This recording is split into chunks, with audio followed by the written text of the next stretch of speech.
Pierre de Villers. Pierre is P-I-E-R-R-E.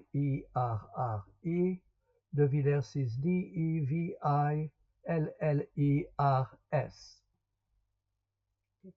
And I'm Jean Terschuren, my maiden name.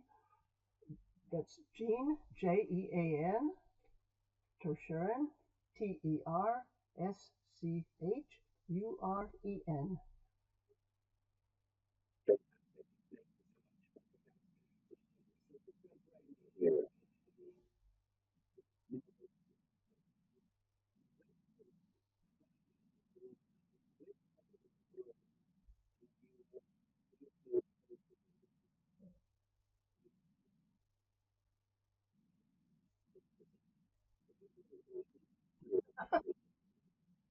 That was your first question.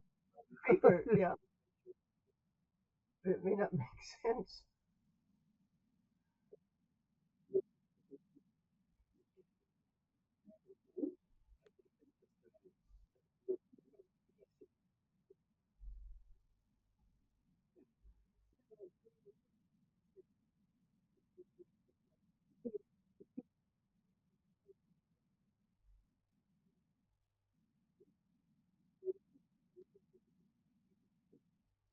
Yes.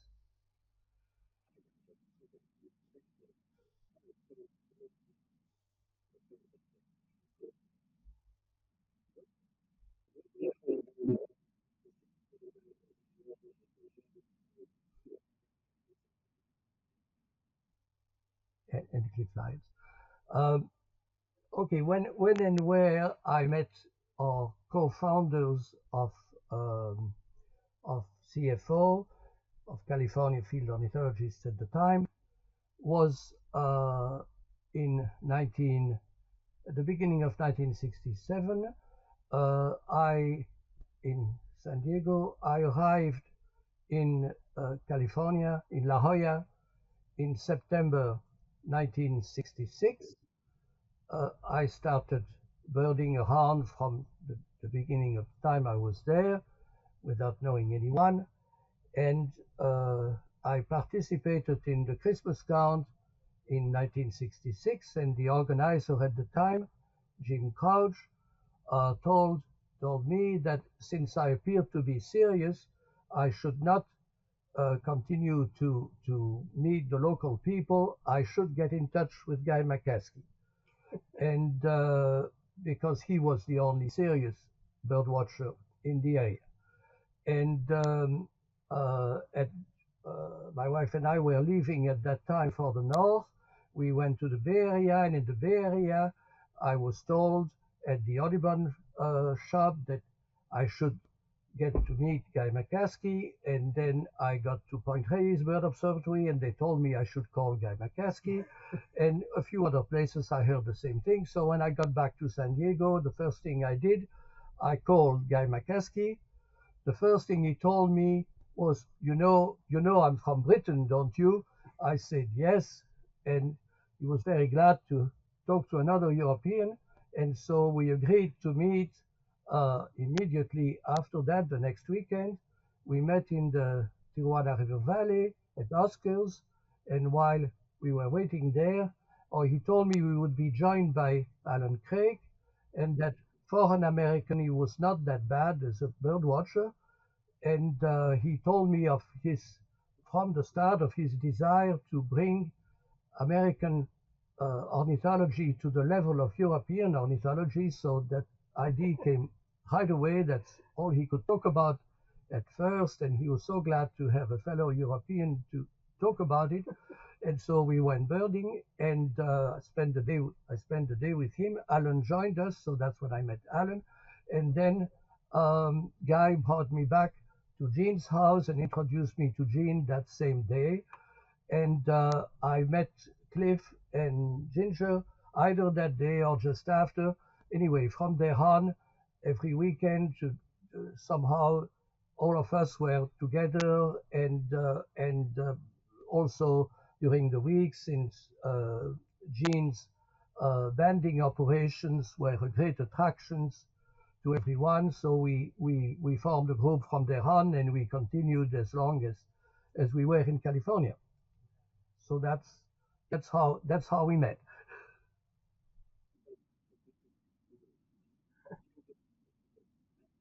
Well, it pretty well sums everything up.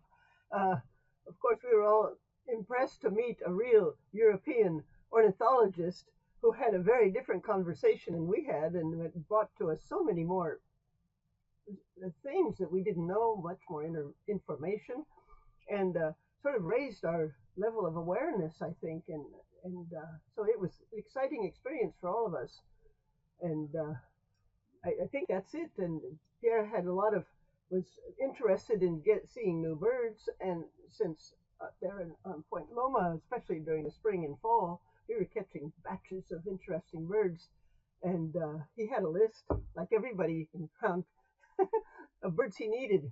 So I had a list of telephone calls, and he was on the list. And every time I'd have something good, they all had about an hour, half an hour to get over to my house before I let the bird go.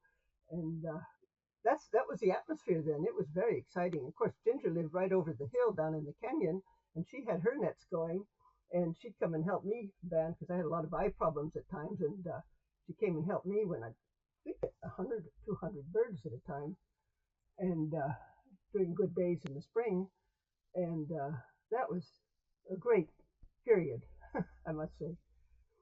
So that the end of the California bird story, I think.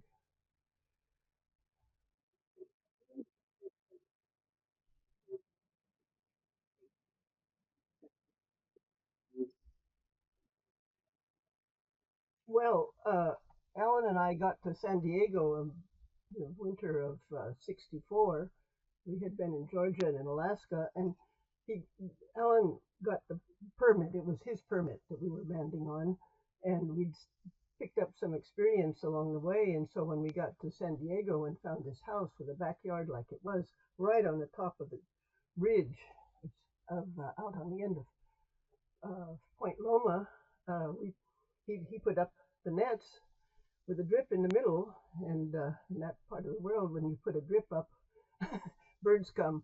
And during the migration period, there was a pretty good movement along the coast, and on foggy days, well, I don't completely understand the phenomenon, but there were birds, I think, that had gone out to sea, lost in the fog, and in the morning they'd come back in, and they were tired and thirsty, and we'd get them in our nets, and it was just a thrill to do that. So that was quite fun. We learned a lot too, I must say. We met an awful lot of people who came. We all did.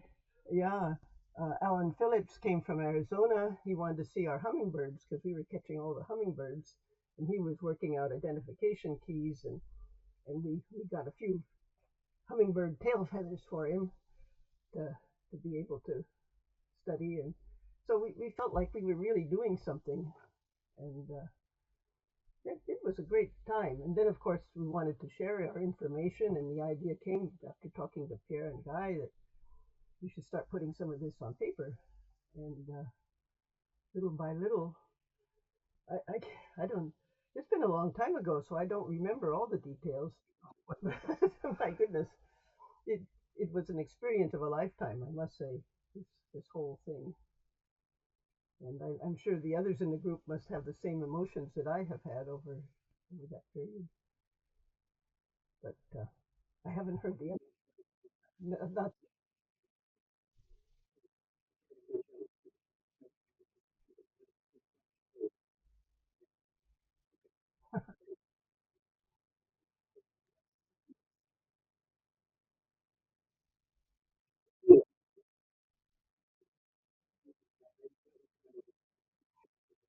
It was in, yes.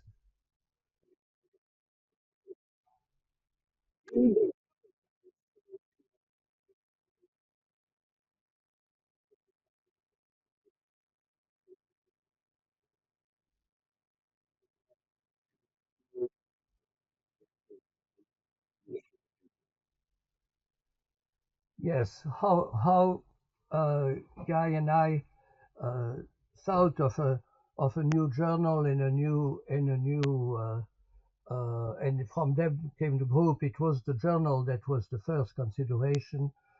Um, we it's fairly simple, and it was almost from the beginning. As I said just before, Guy was mostly thinking of bringing another standard to what was American ornithology at the time, and he had all his experience in Britain. Although I was from Belgium, my ornithological culture was also essentially British. I had spent many months in Britain, all over the country. I had gone to the bird observatory at Fair Isle, and uh, and for both of us, the model was the journal called British Birds, and so we started right away, very early anyway, in our friendship, because it was a friendship. Guy is still I still consider Guy as my best friend. The Guy and I thought right away that it would be necessary to have a journal that would be tailored, that would look like British Birds. And I had some experience in that because just before coming to California, 3 years before, I had created a journal in Belgium that was tailored, that was inspired by British Birds as well. And also, I had established the first Continental Rare Bird Committee, which was also uh, in, inspired by the British system. We were particularly attached to that, Guy and I, for one reason. It was the question of collecting. Uh, neither him nor me were viscerally opposed to collecting any sort of way. We understood that for some scientific purposes it was important. What we didn't like is that site records had to be validated by collection. At the time, in in the United States, for first birds for the state, for instance, or things like that, a site record was not acceptable. The bird had to be shot, and that's something that neither Guy nor I particularly liked, and we thought it was ridiculous that there wasn't a way in which you could just look at a bird and have the record be scientifically valid. And the reason why site records were not accepted was the idea that how do you know, people can say anything. There wasn't the extent of photography at the time that there is now, not at all. And so how do you know? And Britain had for several years the British Rare Bird Committee. It was the first in the world, which was a group of people that looked at bird descriptions. And I had become a maniac of describing birds in words. I didn't take any photographs. I just described in great details the new birds I saw, and Guy did that too. And so we thought that we could create. I had created a rare bird committee in Belgium, and we thought we could get one in California. So the idea of having a magazine that would, in which site records and field observations could be recorded, and that would be supported by a committee that verified and vouched for the validity of the records that were put in, would be a major and necessary move forward. So that was entirely the idea, and the that's the only thought we had. And so the idea of developing then a group to support the magazine came later and progressively. And of course, because as I said before, we were completely attached to that particular group of people, uh, our ideas for the magazine were immediately uh, shared with them. And so for many weeks, and we prepared the idea of a magazine and how we would do the first issue. And the first issue contained a list of the birds of California. Another thing we resented was the obligation to follow some some rule in terms of taxonomy and to have to follow the AOU decisions as if they were the gospel. We weren't very fond of gospels, whatever they are, and not that one either. And so we did quite a bit of waves by publishing a list of birds of California in which we discussed the taxonomy and at times departed from the diktats of the American Ornithological Society at the time, so the AOU. So that was all of that was based on British birds essentially, and that's how it happened. It was discussed with Jean, with Ginger, with everybody from the beginning, and in fact, Jean and Ginger were the main artisans of the first issue. Ginger drew the cover, and Jean and her put the magazine together. The We first went around and issue, looked for the first publishers. issue together, found the publishers, did all the legwork, and so it was completely a thing of that little group, and it's only after that we reached out, and that it finally the idea came to create a group around it. That's the story.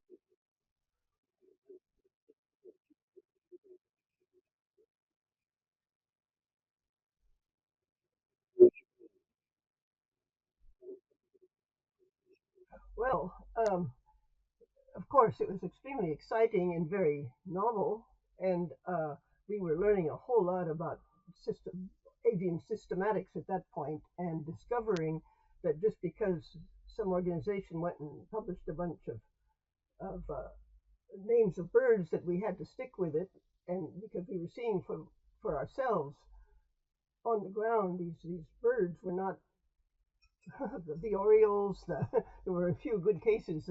We were battling a lot of Amphidonax, and that was quite an interesting experience to see these different plumages and the subtleties. I mean, it's fabulous subject to look into, and so this was really an exciting experience to see this list coming out. And Ginger and I had a great time discovering how you put a magazine together, discovering what it means to publish something. And we went around to publishers in San Diego. We hadn't the foggiest idea at the beginning. And we'd go very innocently into a publisher and explain, we'd like to publish a new magazine. Could you tell us? Oh, yes, what would you like to publish about? We want to publish a magazine about birds. And everybody around us would burst out laughing. Ah, a magazine about birds. Ha, ha, ha. And of course, we were very serious. We said, no, birds, birds. Ah, not girls? No. And so that was just a little thing I remember. But for the rest, it was just a lot of cut and paste, and mostly Ginger's work. Ginger is fabulous. She put the magazine together. Well, you did too. Come on. Well, we worked together, yeah. But anyway, it was fun. We all worked on it. I mean, it's hard to say who did what and all of that sometimes, at least at this distance. And most had very long discussions about exactly how it should go together. And what came out is the fruit of all that, of course. And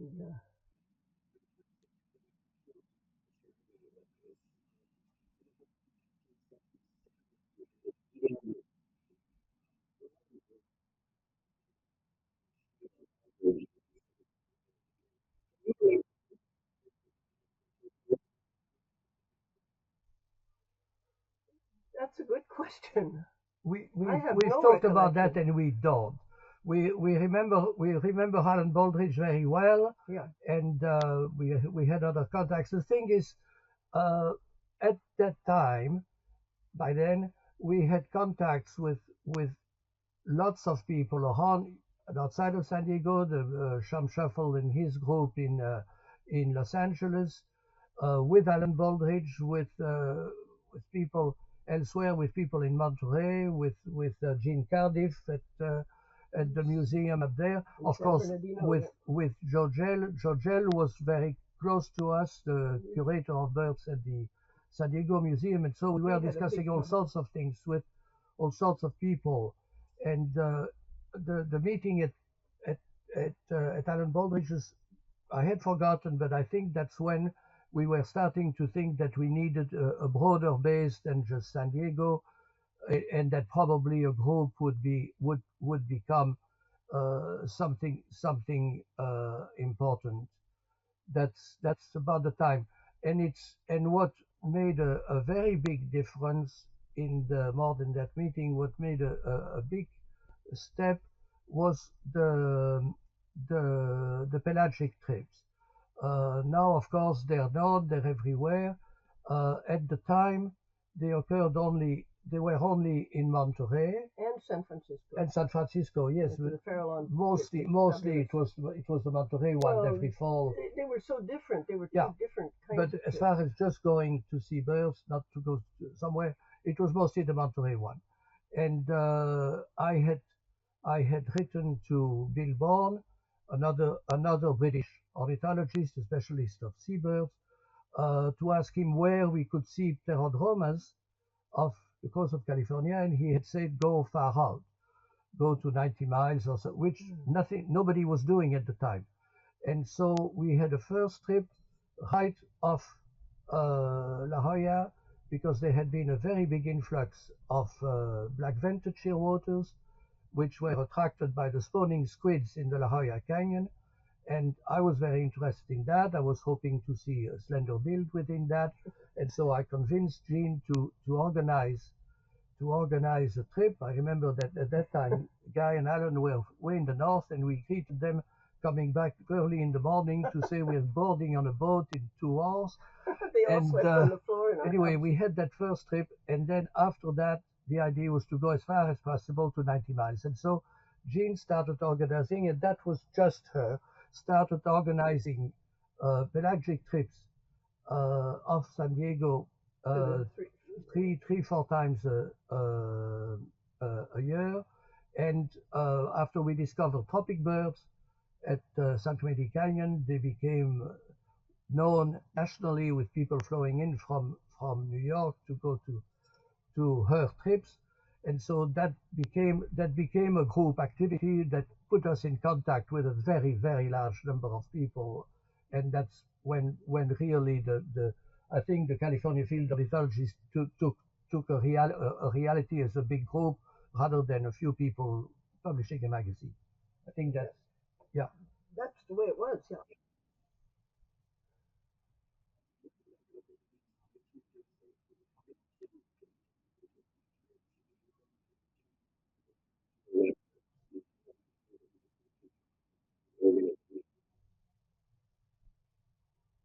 We don't remember anything except the boat trips. That's really. Yeah, well, but we did have to have subscribers to that. We had subscribers, yes. And we had people contributing articles. So yes, well, that happened, but that you can see by looking at the magazines. You can see number of people starting to write.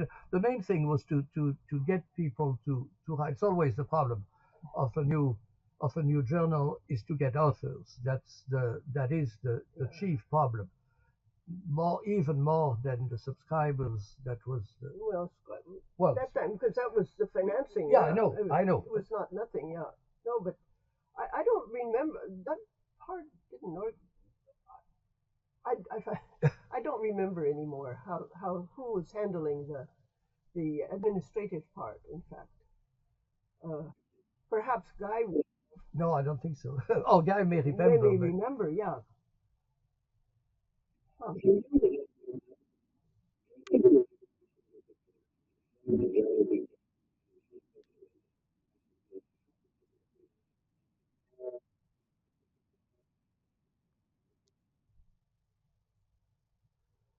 Well, we were happy to see anyone around the West, and we did reach out again. We reached out, I think, mostly because of the attraction of the boat trips. That was 4 times a year, so that was a fairly strong pulling in of people, and talking to them and asking them to publish. We did do quite a bit of the publishing ourselves. Now, as far as an editorial board, it was the same people you've mentioned from the start. That's we probably co-opted one or another person. I think maybe Joe Gell was at one point Joe part of. Gell I think participated Joe a was lot. part of the editorial board at some Yeah. point that you can find in the magazine. But basically, we formed the editorial board and used our contacts. Of course, Guy in particular was known everywhere and had contacts everywhere, and we whenever we knew that somebody had something particularly interesting, we tried to convince them to publish. It was very much artisanal. Yes, it was very informal, especially at the beginning. Yes. And I think that the more structured situation came after we left. After we left. I think Alan was doing a lot. Yeah, in fact, after that. he was doing a lot of administration. I forget exactly in what details, but I know he was very involved administratively, and certainly he would have that. You have his side of the story, and so from there, between him and Guy, that's really, I think, and Ginger, who was always there putting together the magazine and very active in the group. So, but as far as administration, Guy has never been a great fan. So I don't think he did much of administration. Well, no, not on the paperwork side of it, but I'm sure that he oversaw a great many things. Oh yeah, no, well, that's. Anyway.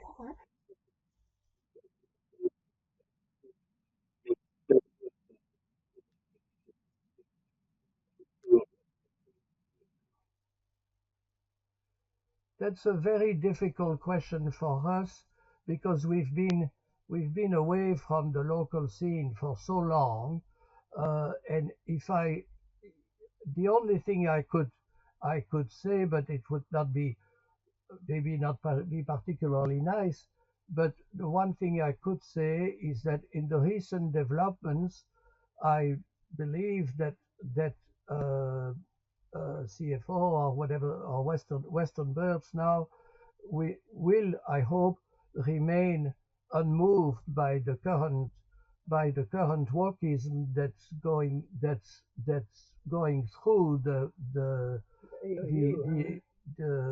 Ornithological Society of America. I am a life member of the AOU, and I'm appalled by what is happening there with the proposal to change all the bird names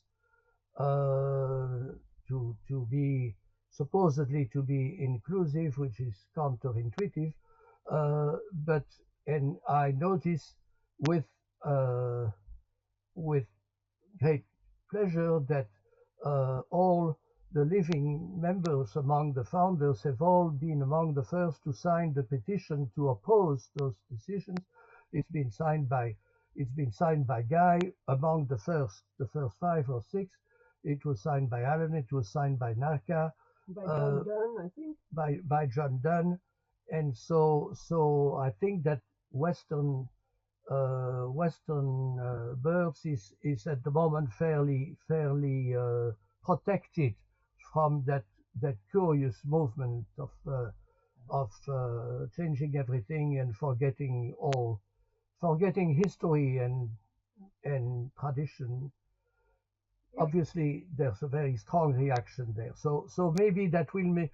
So all I mean is that maybe that will make it unique if they stick with at the moment. But I don't know if the others will continue on that course.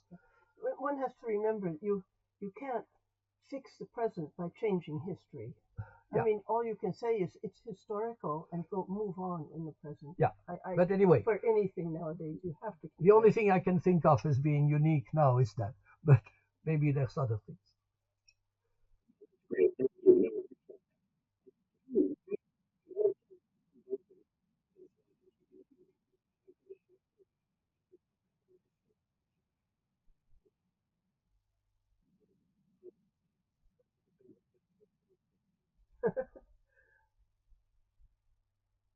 They're likely to be common, but I mean to both of us.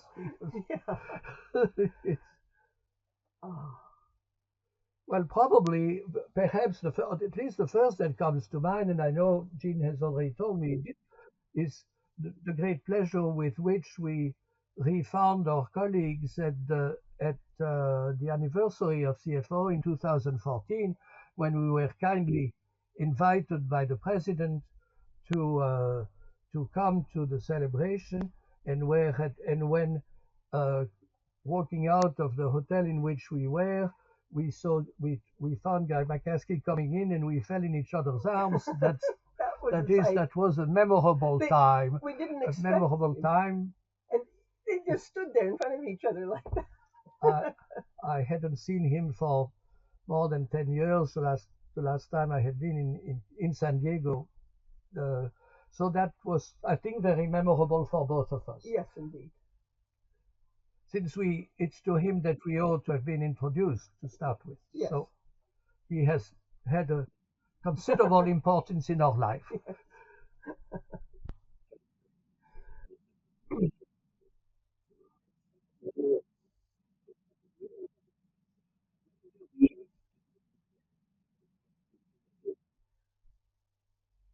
Uh, I left first. I left in at the end of 1971, in November 1971, soon after I graduated from UCSD. Uh, I got the PhD in September, and I left in November, passed through New York, and then came back here. And since that, and then Jean joined me at the beginning of 72 the first In time, February, and permanently from 73. And since that, we have shared a career in principle. On paper, Jean has not been employed. I have worked at the Royal Institute of Natural History in Brussels for my entire career. Uh, First as an ornithologist, and then as head of the conservation biology unit, doing essentially nature conservation. In other words, very much in cooperation with the Commission with the European Commission, and everything I've done, I've shared with Jean. We have had one career for two. She has co-authored every paper. We have written all our papers together. She has done everything, and probably I think our happiest achievement has been that we wrote with a colleague who is also a bird watcher that I met on Fair Isle in 1960, and who was the number two in the legal service of the European Union. The three of us wrote the first draft of the Fauna, Flora and Habitat Directive, which is probably the strongest conservation text adopted by any political entity in the world. And Jean typed the first draft while one of the first while the three of us were around her old little computer at home. So that is I think what we're happiest with. Yeah. And also for the Council of Europe, we've made a habitat typology that has been used for that directive, etc. So yes, we're fairly happy about what we have been able to do. Not enough, but what we've been able to do for nature conservation, which is, or still is, our main preoccupation. That's what all the books are about. Yes.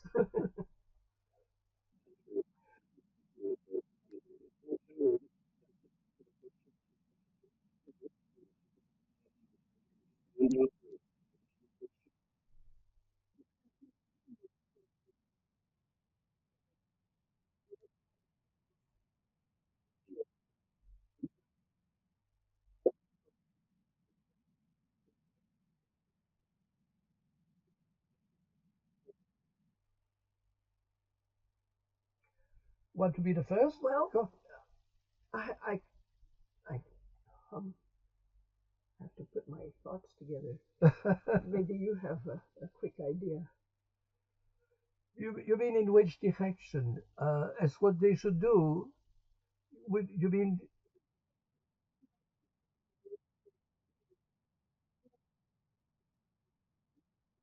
yeah.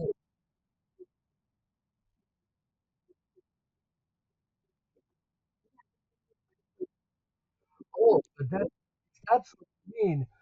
But it would be also to other people than bird watchers. Always follow your passion. That's We've been very lucky to be able to do it. I count myself extremely fortunate. I was an engineer and a physicist, and it was not evident to do a career in biology.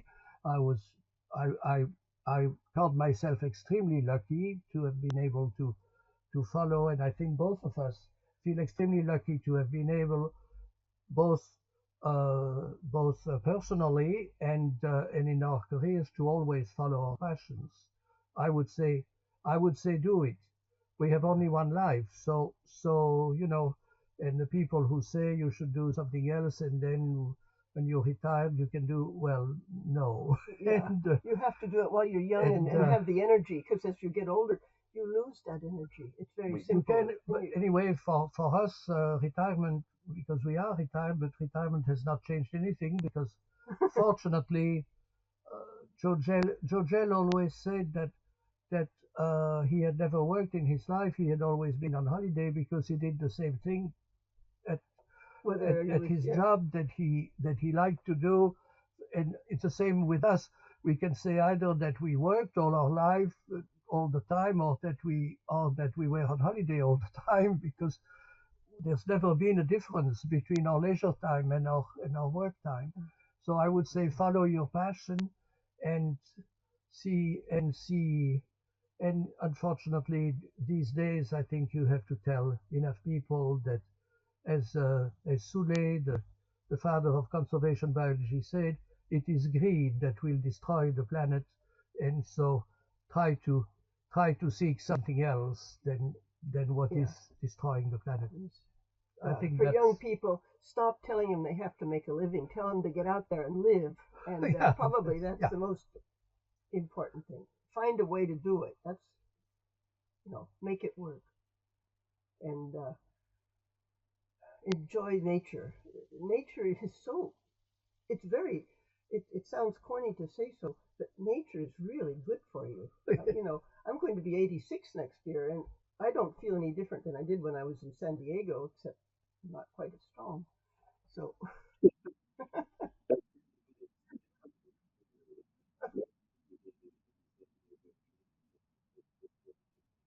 oh Oh yes, yes. oh yes, it's wonderful.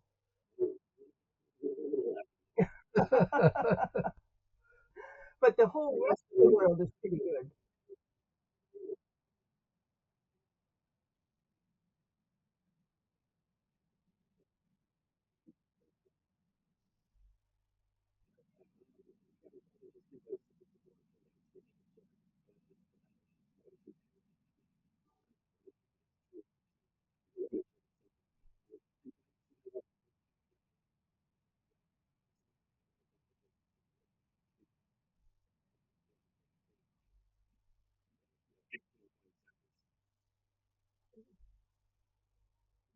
Okay. Uh, yeah. The advice we would give to young naturalists, ornithologists, or else is, as Jean said, live, enjoy life, and follow your passions.